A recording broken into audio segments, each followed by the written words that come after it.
Meu nome é Gabriel Liguri, eu sou médico de formação, doutor na área de engenharia de tecidos cardiovascular, e fundador e CEO da Tissue Labs. A Tissue Labs é uma startup focada em engenharia de tecidos, baseada na Suíça, que tem como visão criar o primeiro coração transplantável do mundo. Isso a gente entende que a gente vai fazer ainda na próxima década. Mas para a gente chegar lá, na nossa visão, a gente trabalha com a missão de se transformar a fabricação de tecidos e órgãos em laboratório algo mais simples e mais factível. A gente faz isso desenvolvendo e comercializando uma série de tecnologias, tanto do ponto de vista de equipamentos quanto de biomateriais, que são combinados com as células para impressão 3D, e hoje utilizados ao redor do mundo. Então, a Tissue Labs hoje atua em 23 países, mais de 150 instituições utilizam os nossos produtos como base para a fabricação de seus tecidos em laboratório.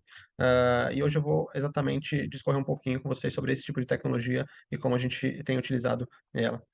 Mas acho que antes de tudo vale a pena comentar que essa história começa há muito tempo atrás, né? Então essa história não começa hoje, ela começa lá em 54, quando foi realizado o primeiro transplante entre humanos aí do mundo. Isso foi um transplante de rim, inclusive esse quadro que vocês veem é um quadro da Country Library, né, da Harvard Medical School, representando esse momento em que você tem um paciente lá na outra sala fazendo a doação do órgão e um paciente aqui recebendo. Esse momento mudou a história da medicina. E foi seguido por vários outros momentos que continuaram evoluindo a tecnologia, como em 67, o primeiro transplante cardíaco, aí realizado pelo professor Barnard na África do Sul. E poucos meses depois, no Brasil também, o professor Zerbini realizando esse primeiro transplante da América Latina, um dos primeiros do mundo, e trazendo esse pioneirismo também para o Brasil. Bom, acontece que passaram-se muitos anos, aí mais de 60 anos, desde que a gente teve o início desse movimento dos transplantes, porém a gente continua tendo problemas sérios que são muito similares aos problemas do início. É claro que com as novas drogas, enfim, diminuição de rejeição, muita coisa melhorou, mas estamos longe ainda de conseguir resolver a questão dos transplantes, principalmente na questão do transplante cardíaco, né, onde hoje a gente consegue transplantar só por volta de 25% dos pacientes que são listados. Então é realmente um número bastante baixo. E esse problema ele continua crescendo porque cada vez mais a gente tem pacientes precisando desses órgãos e cada vez menos a gente tem disponibilidade por uma série de razões, aumento da segurança, né, isso acaba levando à diminuição de doadores, ao mesmo passo que você tem envelhecimento da população, aumentando aí as doenças cardiovasculares que acabam terminando com uma insuficiência cardíaca que vai requerer esse transplante, né? Então esse gap acaba aumentando, de maneira que você tem, isso aqui é só uma representação dos Estados Unidos ainda há algum tempo atrás, então você tinha aí 100 mil pessoas em lista, claro, a gente está falando aqui de todos os tipos de transplante, mas estima-se que hoje no mundo tem por volta de 2 milhões de pessoas aguardando algum tipo de transplante a qualquer momento em que a gente está conversando aqui. E para tentar resolver isso, a engenharia de tecidos vem desde a década de 90 aí como uma possibilidade de você fabricar em laboratório esses órgãos que você precisa.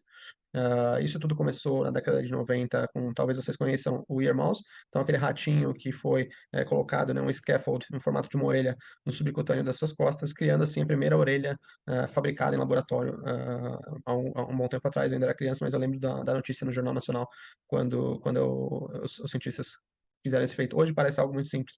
E aí, na verdade, a evolução foi, tá, a gente consegue popular esse material com fibroblastos, células mais genéricas que produzem matriz extracelular, mas e se a gente quiser realmente criar tecidos mais complexos com múltiplos tipos celulares? Isso evoluiu bastante nos anos 2000 com uma técnica que a gente chama de scaffold seeding. Basicamente, em vez de você fazer isso dentro do corpo do animal, você faz isso fora. Então, você tem um scaffold também de biomaterial, no qual você consegue popular com diferentes tipos de células.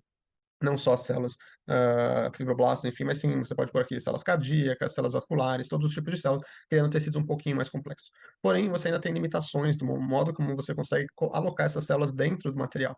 Então, para resolver isso, também questões de vascularização, criação de múltiplos tecidos acessórios, surge aí na década de 2010 a tecnologia chamada de bioimpressão 3D, né? Essa tecnologia basicamente permite que você imprima em 3D os tecidos.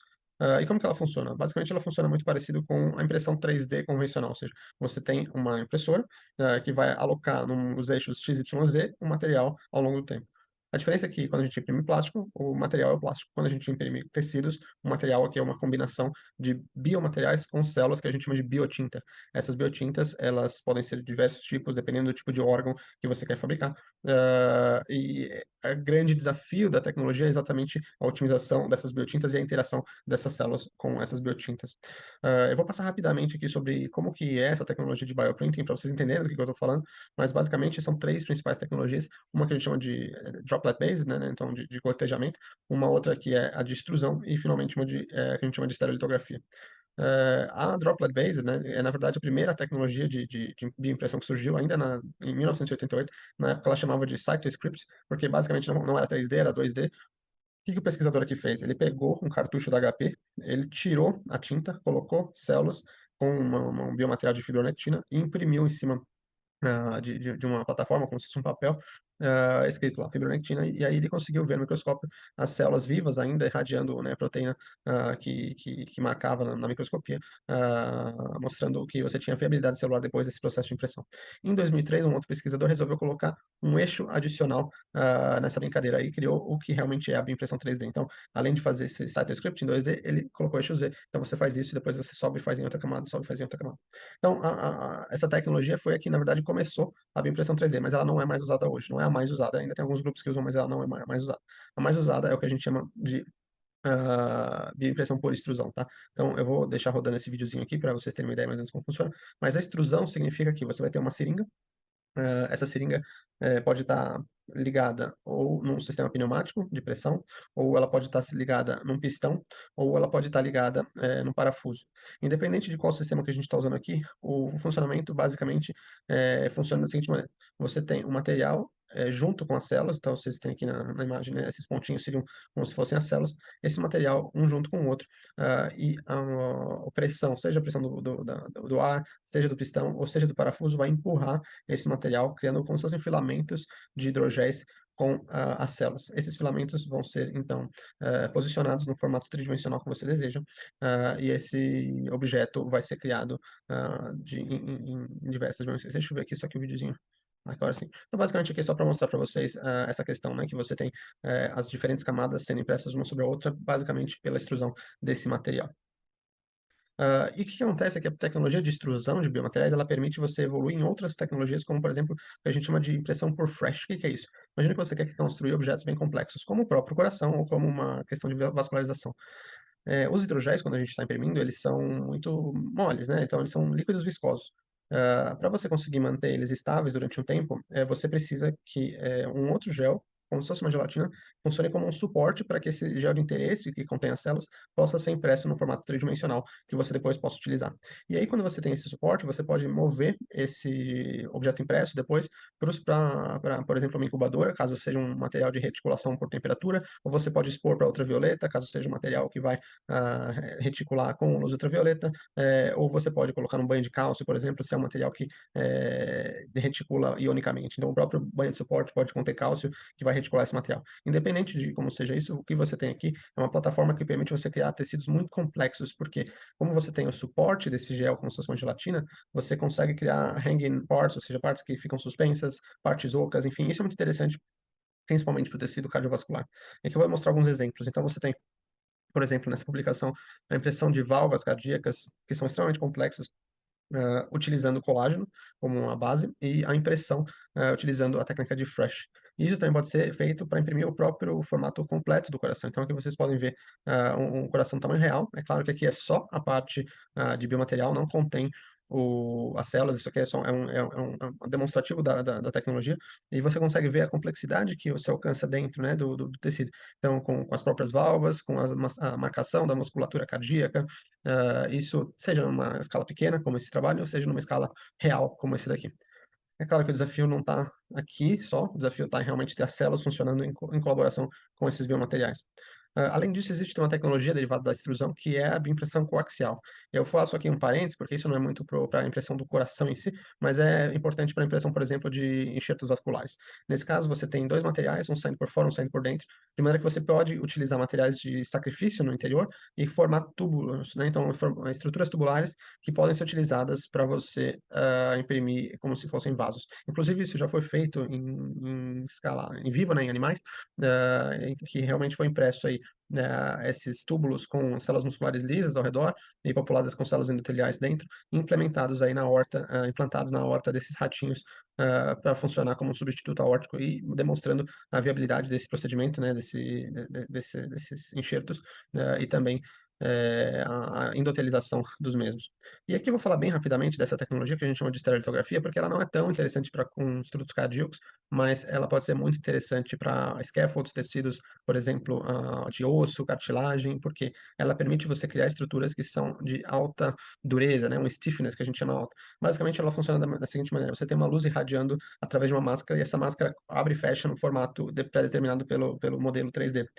E dessa maneira, eu vou colocar aqui de novo. Dessa maneira, você consegue reticular um material que a gente chama de biorresina, e essa biorresina, conforme as camadas vão sendo criadas, ela vai se estruturando, como você vê aqui no vídeo, de maneira a formar um objeto tridimensional. Esses objetos, diferente da extrusão, tendem a ser muito mais rígidos e por isso são muito úteis para aplicações na área ortopédica, como para osso e cartilagem, que eu comentei anteriormente.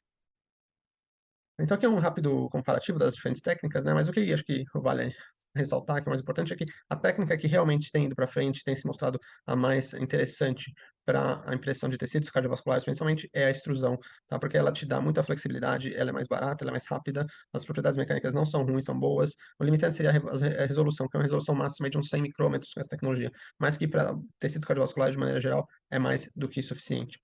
E o mais importante aqui, né, lembrar que a impressão 3D, a bioimpressão 3D, ela não é um processo 3D, na verdade, ela é um processo 4D, porque tem uma etapa seguinte de que a gente chama de pós-impressão muito importante, porque na pós-impressão é quando você vai maturar esses tecidos que você imprimiu, porque quando você imprime, ele ainda não é um tecido, ele basicamente é uma mistura de hidrogéis com células. Para isso se transformar num tecido, ele precisa ser maturado. Essa maturação pode acontecer através da cultura dessas células ao longo do tempo, né, esses construtos que você imprimiu ao longo do tempo, ou podem ser utilizados também equipamentos que fazem essa maturação, dependendo do tipo de tecido, por exemplo, para válvula, né? Então você pode ter um duplicador ali de pulsos fazendo esse movimento, que é o movimento natural da válvula, estimulando a deposição de matriz, enfim, mas cada tecido vai ter aí sua forma de maturar. Aqui eu tenho um exemplo que a gente desenvolveu com os nossos biomateriais e células derivadas do tecido adiposo, em que a gente imprimiu essas células no formato de vaso, né? Então, basicamente, uma estrutura tubular. E você vê que no primeiro dia e até nos primeiros 7 dias, essa estrutura ainda é muito porosa, porque quando a gente faz essa impressão, 98% do material é água. Até 90% se você tiver uma quantidade muito alta de células. Mas entre 90% e 98% água. Isso significa que esse material ele é muito poroso. Ao longo do tempo, porém, ele vai se modificando, ele vai perdendo água e vai ganhando proteína. Então, as células vão depositando matriz, existe uma espécie de encolhimento da matriz, e você tem, imagina que você imprime um vaso de 2 centímetros de diâmetro, no final ele acaba tendo 1 centímetro de diâmetro, tá? Então é mais ou menos o que a gente vê aqui. E com com essa maturação, né, do tecido, não só do aumento da deposição de matriz, de perda de água, você tem também a diferenciação dessas células tronco derivadas do tecido adiposo em células musculares lisas, permitindo assim que esse vaso seja contráctil, né, como musculatura lisa. E aí vamos para o que acho que o pessoal está mais interessado, tá aí o coração. Então, às vezes a gente vê esse tipo de notícia, né? Então, isso aí é ainda uma notícia de 2019, tem bastante tempo, o primeiro coração 3D impresso. E aí, a verdade é que a gente tem que sempre ser bastante crítico com esse tipo de notícia. Eu conheço bem como isso se espalha e às vezes cria-se expectativas muito grandes em cima de desenvolvimentos que ainda são embrionários. Então, esse projeto em si, que foi amplamente divulgado como o primeiro coração impresso em 3D, na verdade se trata exatamente daquela impressão de um biomaterial contendo as células. Não é um músculo contrátil, não é um músculo vascularizado, embora tenha sido assim descrito. Ele tem sim elementos de vascularização, ele tem sim elementos de contração, mas ele não tem nenhuma capacidade de, por exemplo, ejetar qualquer tipo de líquido para, por exemplo, simular função cardíaca. Então, basicamente, o que você tem aqui é realmente uma combinação de biomateriais com células impresso no formato de um coração. Isso não é um coração. E aqui vocês veem na lateral essa questão da vascularização, né? Então, ele tem, se vocês conseguem ver aqui, essa formação similar a uma vascularização, mas isso não está integrado em nenhum tipo de macrovasculatura, que vai permitir realmente ter uma perfusão, enfim. É claro, isso aqui é um step importante em demonstrar a viabilidade do processo, mas a gente está longe de falar que tem um coração, né? Então, esse aqui é do mesmo trabalho. Então, aqui para vocês eu trouxe duas imagens, uma que é esse coração impresso. Então, vocês veem que as células estão todas bolinhas, vamos chamar assim, né? Por quê? Porque elas não estão dispostas da mesma maneira que você encontraria no tecido cardíaco. Então, imagina, essas células elas estão totalmente separadas umas das outras, elas não têm conexão, elas não podem se contrair, elas não têm essa formação longilínea, né, que você espera dos cardiomiócitos, então você tem, na verdade, só um aglomerado de células dentro do biomaterial. Porém, existem diversos outros trabalhos também desenvolvendo pesquisa nesse sentido, seja nosso, seja de outros grupos. Aqui eu trouxe um trabalho de um grupo do MIT, que basicamente desenvolveu pedacinhos também de tecido da musculatura cardíaca vascularizado. Esse trabalho é bastante interessante porque ele primeiro imprimiu a vascularização, então ele primeiro imprimiu o formato dos vasos com as células endoteliais e depois ele alocou, né? Então ele basicamente pipetou uma mistura de biomaterial cardíaco com, né, células miocardiomiócitos em cima dessa microvasculatura que ele criou e cultivou ao longo do tempo. Então, com isso, ele consegue mostrar aqui essas formações como se fossem microvasos dentro do tecido cardíaco. Lembrando, sempre que a gente está falando aqui de tecidos muito pequenos, então vocês podem ver essa moeda de 1 centavo, né, dos Estados Unidos, e aqui o tamanho realmente do tecido. A gente está falando de coisas bem pequenas, muito longe ainda de um tecido cardíaco completo. E são coisas que a gente também está desenvolvendo. Então, isso aqui é a nossa versão daquele coração impresso em 3D, utilizando esses hidrogéis, no nosso caso, hidrogéis fabricados pela Tissue Labs, que a gente chama de matrix spec, são hidrogéis tecidos específicos fabricados a partir das proteínas da matriz extracelular do coração com as células cardíacas, tá? Então, a gente usa algumas dessas técnicas que são demonstradas aí, infelizmente, diferentemente do cenário acadêmico, em que a gente pode abrir e divulgar todas as técnicas que a gente está fazendo, dentro de um cenário industrial, né, de privado, de empresa, a gente tem certas limitações. Mas eu trouxe um pouquinho da literatura para vocês entenderem como que isso acontece, e são linhas parecidas com essas que a gente desenvolve dentro da Tissue Labs. Acho que é importante agora ressaltar o porquê que a gente ainda não, né, a gente, quando eu falo, a comunidade científica como um todo, não conseguiu ainda evoluir a ponto de ter tecidos de grande escala, grande porte, para substituição, seja de pedacinhos do coração, enfim.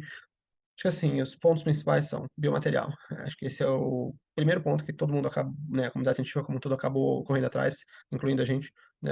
E a nossa crença, a gente, como Tissue Labs, tem isso muito forte, que é o biomaterial precisa mimetizar a matriz extracelular. É por isso que os materiais que a gente produz, eles são derivados exatamente das proteínas da matriz extracelular. Então, não adianta querer imprimir com materiais que são fáceis de imprimir, como alginato, celulose, enfim, uma série de coisas que são polissacarídeos, que são ótimos para imprimir, você consegue fazer formatos sensacionais, mas que não tem nada a ver com o microambiente das células dos mamíferos ou dos humanos, dos animais.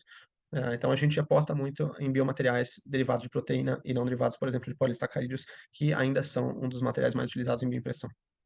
Segundo ponto, é entender melhor a questão das células do ponto de vista de escala.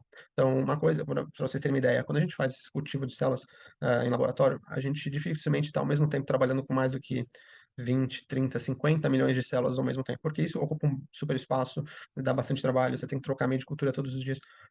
Só que aqui a gente está falando de um tecido que tem que ter 1 bilhão de células por ml, ou seja, 1 bilhão de células por centímetro cúbico. Então imagina você escalar uma produção que é feita em 20, 30, 50 milhões num determinado momento para 1 bilhão. Então esse é um dos principais desafios para você conseguir fabricar esse tipo de tecido em escala.